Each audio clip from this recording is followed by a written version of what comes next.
唔記牌意點樣可以學識塔羅占卜呢？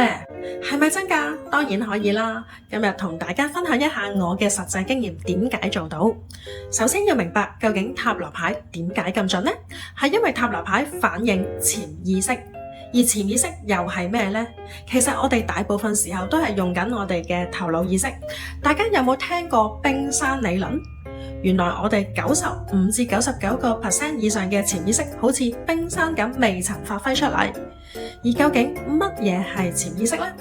例如每晚我哋瞓覺都會發夢，而夢境係潛意識嘅一種反應。如果你試過冥想或者催眠，都可以了解或者開發我哋嘅潛意識。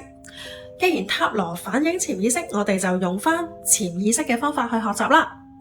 潛意識一旦學識咗咧，就唔需要用腦都會做到嘅喎，就好似學習踩單車或者游水，唔通要睇好多理論同埋背書先識咩？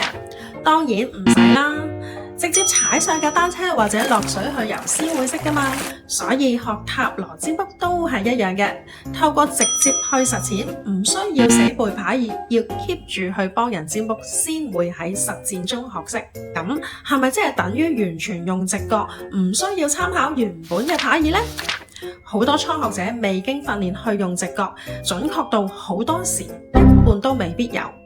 而所謂嘅直覺其實係頭腦同主觀比較多。記住韋特塔羅牌嘅設計包含古老嘅神秘學智慧，建議大家都係參考咗先嘅，但又未必需要識背晒78張牌嘅牌意先識嘅喎，因為好多人要去記78張牌意太難，拖耐咗自然忘記，索性就放棄埋。